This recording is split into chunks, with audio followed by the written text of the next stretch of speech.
got plenty to brag about here in San Diego. The weather, the beaches, the abundance of natural beauty. But if there's one big hurdle the city faces, it's more man-made, the cost to live here. Recent rate hikes and fees at the city of San Diego have provoked outrage among some community members, but City Councilmember Sean Elo-Rivera has held his ground from the start, insisting the city needs more money to provide for its people. He's our guest today. Thank you so much for being here. Thank you for having me, Joe. Let's start big picture. Why are these rate hikes and increases necessary? Well, before I start there, I want to start by saying I understand why people are mad. Nobody wants to or likes paying more for things. They certainly don't like paying for things that they haven't paid for in the past. The public is pissed, and to be totally honest, I'm pretty pissed alongside them as well.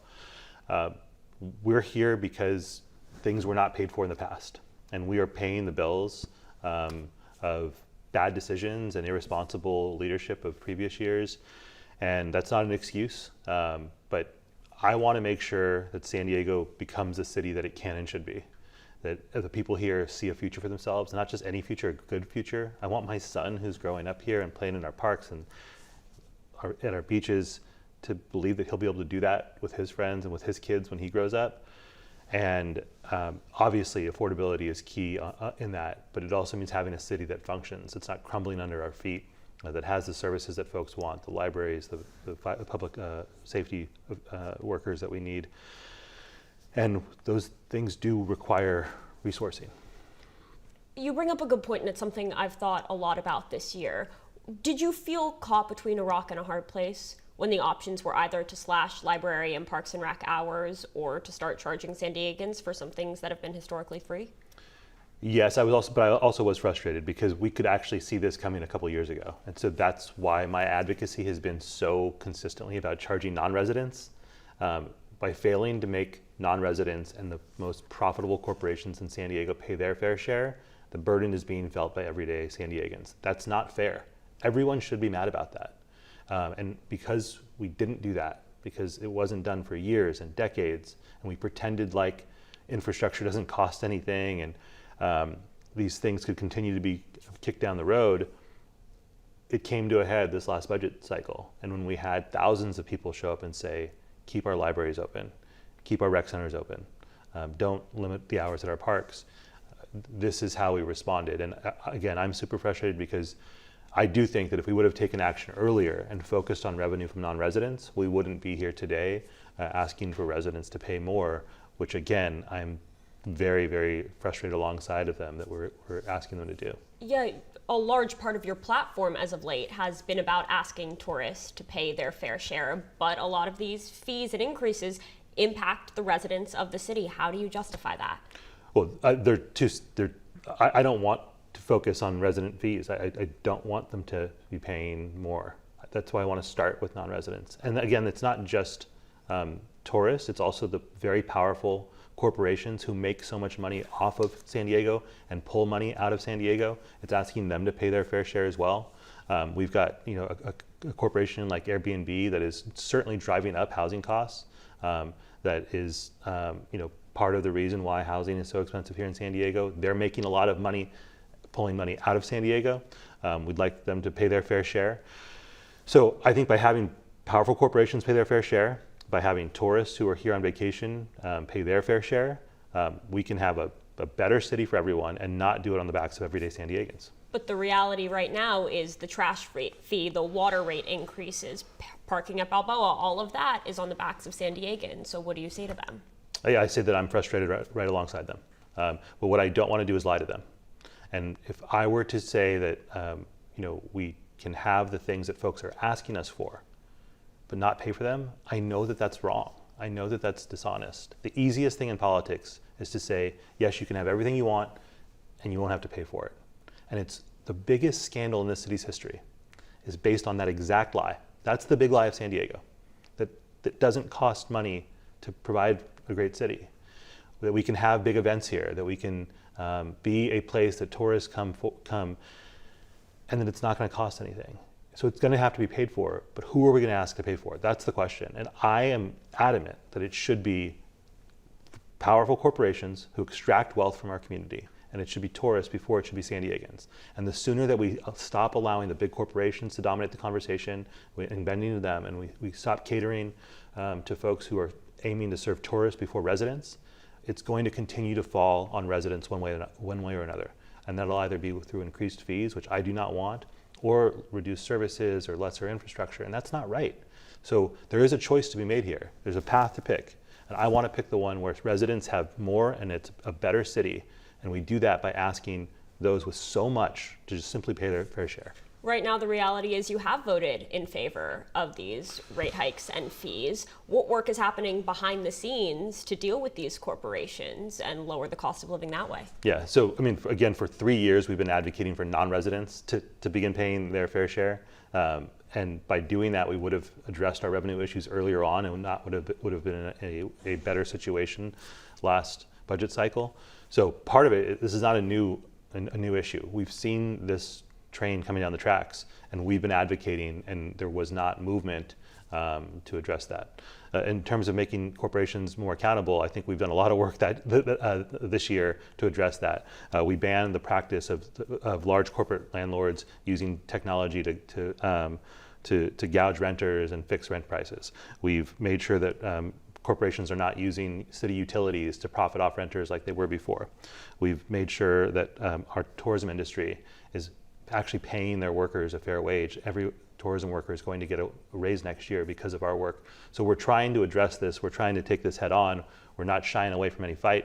We have a proposal right now to tax vacation homes and short-term vacation rentals, again, because people who own 4, 5, 6 homes, people who are renting out homes and treating them like hotels instead of the houses that they should be for San Diegans, they need to be paying their fair share and held accountable. So we're fighting that fight. We will not stop fighting that fight. Is it David and Goliath? Well, yes and no. There are more of us. There are more ordinary people. There are way more people here in San Diego who are working hard and trying to get by. I cannot stress this enough. San Diegans are underrated in how hard of working people we are. People who are working not just one job hard, but sometimes 2 or 3. I just left a picket line where nurses are standing out there on a holiday week begging their employer to pay them enough to keep a roof over their head and food on their table. That's not right. And at the same time, their CEO is taking home bonuses. So there's way more nurses, there's way more everyday workers than there are CEOs. The question is, and this is a local question and it's a national question, at a certain point in time, are we going to say enough is enough? It's time for those with the most to pay their fair share. We're not going to grow this pie just so the people who have the most can eat more and more and more. The whole idea of growing the pie is so that all of us can eat enough. And right now, that's not happening.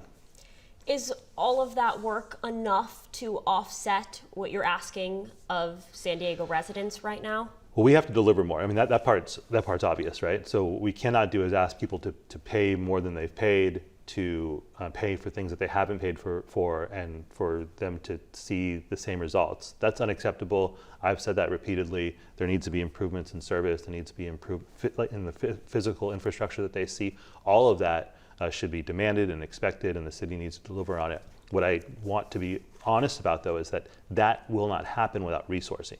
And I think that's the lie that's been told, is that, we can just tighten our belt and tighten and tighten and tighten, and things will somehow get better.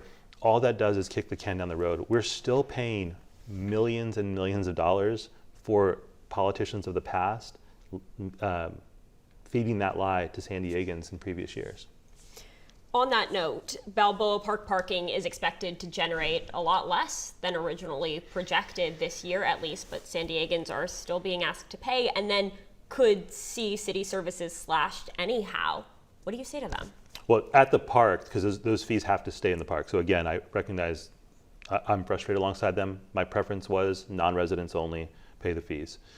Part of the reason why residents are paying is other folks wanted to provide discounts to people who weren't residents, right? And when we say non-residents, we're talking about our neighbors from La Mesa and National City, though, right? We're talking about everyone, right? So I know that there are regional parks here in the county of San Diego. There are beaches in other parts of the county of San Diego that ask San Diego residents to pay a non-resident fee.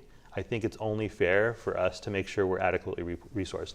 Look, San Diego residents are subsidizing the play and the profit of way too many people. And they're doing that at an increased cost to themselves, and they're not seeing the results that they deserve. So again, this is why I keep talking about asking non-residents and the most profitable corporations to pay their fair share. And by doing so, it's much less likely that the city comes running to residents to ask, for an increase in fees or taxes. The vacation home tax that we are proposing, this needs to be said, 99% of San Diegans would not pay that tax. That's fair revenue for the city of San Diego. That's a fair plan. It's not asking everyday people to dig even deeper into their pockets to find what they don't have. It's asking those with the most, the 1% of San Diegans who own multiple homes and are choosing to use those not as permanent homes or as long-term rental properties, but instead as de facto hotels. The people who live, the Texas billionaire who owns a vacation home in San Diego, asking them to pay their fair share. We can do it that way, but we have to stop buckling to the corporate pressure and demand that those folks pay their fair share. Why wasn't that explored before parking increases? We're exploring it now. We're working on it right now. Now we're also looking ahead, shifting to possibly charging for parking at the beaches and bays. Do you expect city residents to be on the hook for that? Absolutely not. It's a non-starter for me. You would not proceed with it? I will not support San Diego residents paying for parking at the beaches and the bays. And apparently I wasn't explicit enough about it with Balboa Park when that conversation started. So now knowing that, we need to be 100% clear. That is a resource for San Diegans. They absolutely should not be paying to park at the beaches and bays. That's a non-starter. Where do these increases end? Well, the increases on residents should end as quickly as possible. The increases in revenue, again, this is the part that I want to avoid us falling in the traps of the past. The city needs to be better resourced. If we are not adequately resourced, residents pay the price. So I want to focus on non-residents, and most especially the most powerful and wealthy corporations, the most powerful and wealthy individuals who have run this city for way too long, to make them pay their fair share so that the city is adequately resourced. For 20 plus years, every independent analyst who's looked at our budget from a non-ideological perspective, who isn't trying to score political points, has said the city has a resource problem. The question is, what are we going to do about it? Option one, ignore it and pay the price down the road. Option two is have residents bear the burden. I don't want that. Option three is make those with the most pay their fair share. This is the most beautiful city in this country. All of us have gone somewhere at some point in time and told someone we live in San Diego and had that amazing response that people give where they say, I love San Diego, I wish I could live there. But how is that working for San Diegans? It's time for tourists to pay the sunshine tax. It's time for corporations, wealthy corporations, to pay their fair share. And it's time to stop asking everyday San Diegans to subsidize profit and subsidize vacations for other people. But right now, we seem really stuck on option number two, right? That has been the storyline this year. So how do you ensure San Diegans that this isn't lip service? I think I've been 100% clear on this, right? And what I'm trying to do is have this honest conversation. And I will always, and have done this with community members that I've known for many years and worked in the community with, present them the options and see what they prefer. And I understand the pushback again, Joey, I completely understand it. I think this next budget cycle, we're gonna have a really important conversation with San Diego residents about where we're at with the budget and what keeping certain services in place and maintaining certain programs, what that will actually cost and where that money can possibly come from. I'm going to continue to advocate that it comes from powerful corporations and wealthy individuals who own multiple homes and don't live in the city of San Diego. There's significant resources there. We could close our budget gap by passing that tax, or we can continue to pretend like we can have it all and it not be paid for. I'm not going to do that because it will eventually be paid by San Diegans, whether that's today or tomorrow, and I'm not okay with that. It's dishonest. It's not real.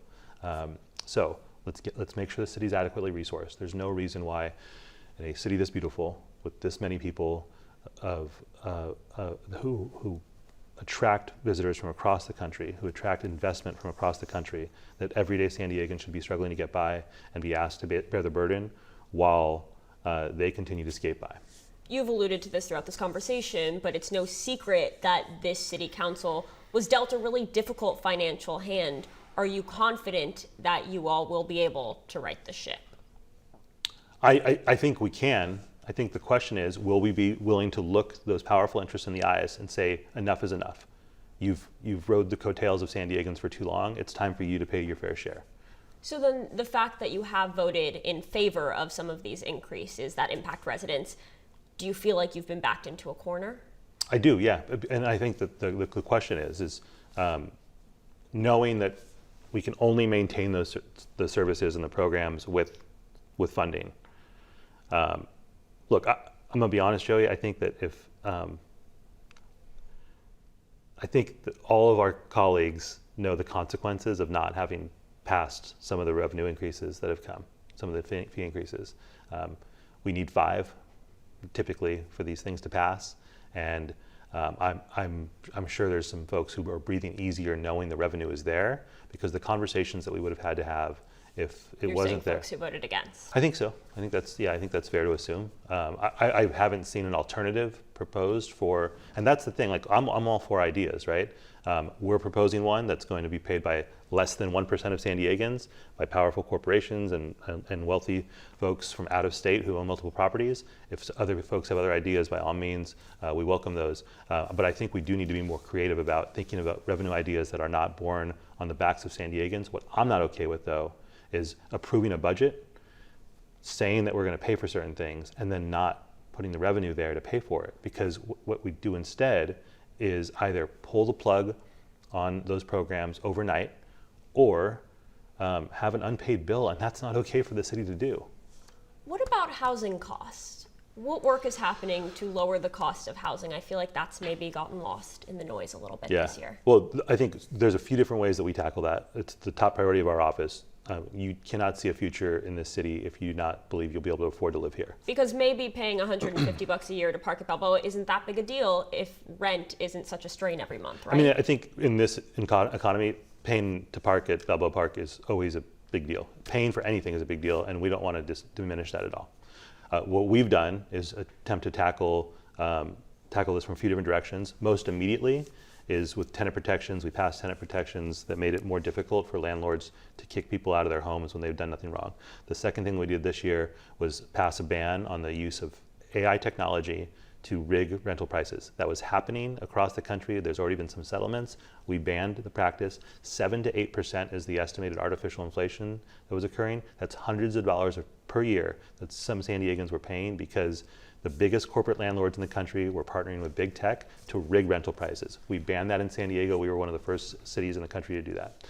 We've also instituted a ban on the use on landlords profiting off city utilities, which was something that was happening. So you get a water bill your landlord gets a water bill for $50 for the apartment you're renting, charges you $75. That was allowed to happen in the past. We banned that from happening. And then we've also put forward a proposal to ban junk fees, because we know that, again, many renters now are seeing new fees that they'd never seen before as ways to work around the limits on how much your rent can be increased. So we're tackling this head on. We will not stop until we see housing costs either come down or flatten. There's a longer term efforts by making sure there's enough supply, but I can't in good conscience ask you or other folks I know who are working here in San Diego so hard to wait 5-10 years for housing costs to flatten or come down. That's not fair to you. We have to do things in the immediate. It's a crisis. We should act like it. So that's why we're taking on the corporate greed that's artificially inflating costs, and we will not stop doing that until San Diegans have a fair shot to keep a roof over their head. Are you worried there's going to be a political cost to some of these decisions until living here truly gets cheaper? I don't worry about that. I worry that it's the impact that it's had on regular everyday people. My job is to help govern this city and to lead the city into a better place. I truly, truly love this place. I'm raising my son here. I want him and his friends to see a future for themselves here. I want the people who I've grown to love here in San Diego to see a future for themselves here. And they cannot do that if they do not believe that they will be able to afford to live here. So that's my number one priority. I want this to be a great city, everything that it can and should be, but I don't want to pretend like everything is okay, like we don't know that infrastructure is crumbling, that we don't know that there's too many streetlights that are out, that we don't know that we've continuously put library hours on the chopping block. Because we do know those things, and we know why we're doing that. So let's address the problem. Let's address it head on. There's multiple ways to do that. My preference is we tackle corporate greed. We leverage San Diego's position as a global tourism destination to the benefit of its residents, not just those who profit off the tourism industry. And this becomes the city that it can and should be. So that's where my focus is making San Diego everything that it can and should be. We don't make decisions based on political impacts of the moment. We make decisions based on what the city needs to be the city that it should be. Let's put a button on that conversation for now, and let's talk about immigration. Yeah. Are you satisfied with what the city has been able to do on that front within its legal bounds? Not fully satisfied, but I think we're doing some of what we can. Passing the due process and safety ordinance was an important piece, but again, that wasn't just about immigration. That was about ensuring that all of our rights, whether you are a person who is seeking health care here in San Diego, whether you're a reporter who's trying to just tell the truth about what's happening out in the world, whether you're someone who goes to a protest, or whether you're an immigrant, that your due process rights are adhered to. And San Diego, in partnership with other cities from across the region, has put policies forward to do just that. We continue to really lean into the community side of the work, to work with our community partners to make sure that we are communicating with one another, that we're taking care of each other. We start this conversation about immigration from a place of wanting to protect our communities because we love our community. We love our family members, and we want to protect them. So what can we do to do that? And that doesn't mean that, that means we need to use all the tools at our disposal. Some of those are legislative, some of those are budgetary, but more than anything, it's about taking care of one another, and we're working really hard with community partners to do that. But people need to know that there's still some very bad things happening here in San Diego. We've seen upticks in the presence of ICE and Border Patrol. And then we've seen more and more people who are literally just trying to follow the process and show up for the appointments that they have the rug pulled out from under them and their families dismantled, and have done nothing wrong. And all of this while the law enforcement, the federal law enforcement who is making those arrests and tracking down just good, honest people who are important members of our community, are doing that instead of tracking down child predators and people who are committing tax fraud. I think it's a very twisted and very, very, very enraging way for our federal leaders to go about things, and San Diego needs to do everything we can to take care of folks. What more do you feel like you can do from your perch? Yeah, again, there will always be more that I can do in the community, and we're going to continue to lean in on that side. We're going to see how the due process and safety ordinance, once it goes into effect and is being implemented, what impacts that's having. And then we're always open to ideas about ways for the city to do more to take care of folks. The reality is that immigrants are on the front lines because they have the least rights and they're the most vulnerable, but almost always what is being done to immigrants is an opportunity for the federal regime to create a template for what they can do to the rest of us. And we all need to keep that in mind. It doesn't matter if everyone in your family has citizenship. It doesn't matter if they came here on the Mayflower. Their rights are in danger if anyone's rights are in danger. And so we'll continue to hear from folks about what they need from us. We're building community, we're supporting community, we're helping organize food drives. We're showing up to food drives because there's an economic impact when people are pulled out of their family. You've got folks who are working multiple jobs. Sometimes the sole breadwinner or one of the primary breadwinners for families, and now we have San Diego children who don't have that income in their families. So again, if we come at this from a place of wanting to take care of one another, that means making sure everyone's needs are met in all ways. That means their food needs are met, their healthcare needs are met, their emotional needs are met. Joey, you might have seen some of the conversation at council when we passed the due process and safety ordinance. the most heart-wrenching part of that entire day was when young people were coming in and talking about the fear that they're living with on a day-to-day basis. These are American citizens, American citizen children who attend our schools, who are living in constant fear because they don't know if they're going to come home to their parents. And so as a community, we just have to really stick together. Is there anything else you want to mention on that front while you're here? No, I think, look, we just have to not become numb to this. We have to not become numb that every day, Monday through Friday at the federal courthouse, injustices are occurring that would make anyone who cares about the Constitution, regardless of party affiliation, enraged. That would make anyone with a heart, make their heart break. Families dismantled just like that. And so people just don't forget that that's happening, right? Because there's not going to be coverage of it every day. And I know actually, to your credit, NBC's credit, you guys have done a good job of keeping an eye on this, but it is happening every single day. I'm on a text thread with some faith leaders who are showing up there on a daily basis, and every single day they end the text thread with, please pray for the families, and they share how many families have been, were detained that day, and it's way too many. The last time you were here, which was in the spring, just as these enforcement operations were really ramping up, do you feel like the stakes are still as high now as they were almost 6 months ago? Yeah, they're even more high. As the president continues to fail to deliver on making life more affordable for San Diegans, as he arbitrarily imposes tariffs that makes all of our lives more expensive, as he's failing, he's going to become more desperate. And as he becomes more desperate, he's going to become more erratic. So we know they've said what they want to do. They've spelled it out. None of this is a surprise. That's why I've responded not just with what we're seeing now, but with legislative ideas to address what they say they want to do in the future. They want to be able to prosecute political dissidents. They want to be able to prosecute women from other states who come to California for health care. They want to be able to prosecute members of our LGBT community who don't abide by the very, very outdated way of thinking about the world that the Trump regime applies to things.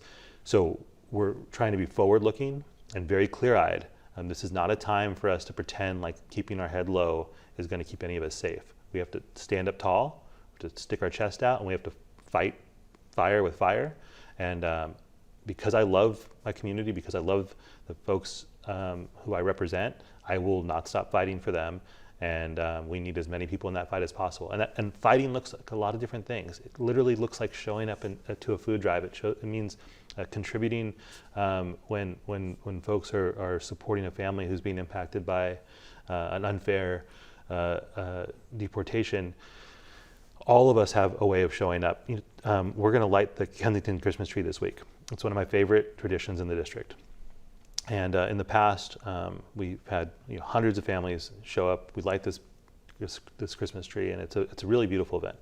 And this year, we've added a component of having folks we've asked people to bring canned food and diapers and groceries, because every time we come together, there's an opportunity to do good, to improve people's lives, and we're trying to lean into that as much as possible so we can have fun, we can do things together, we can build community, and we can make sure that we're doing things to not forget about those who are worse off than us. Before I let you go, I know your office sponsored and passed a lot of legislation this year. What are you most proud of? That's a really good question. I think what I'm proud of is what we've done in the totality. It's making sure that every policy that we've passed this year, it's been putting San Diegans first. It's trying to make San Diego work better for San Diegans. It's been with a willingness to take on corporate greed. Again, whether that was banning that use of AI technology to artificially inflate rents, whether it was making sure that our tourism workers earn a decent wage, the junk fee ban that we put forward, all of that are ways to try to make San Diego work better for everyday people, and to be willing to take on the powerful corporate interests that are making life so expensive for so many of us. And again, I understand the frustrations here at the local level, but we are operating within a system that is extracting enormous wealth from so many people right now. We're fighting that fight. That's what I'm proud of, that we showed up for the fight, that we weren't deterred, that we've never backed down, we won't back down. Councilmember, thank you, as always, for your candor. Thank you.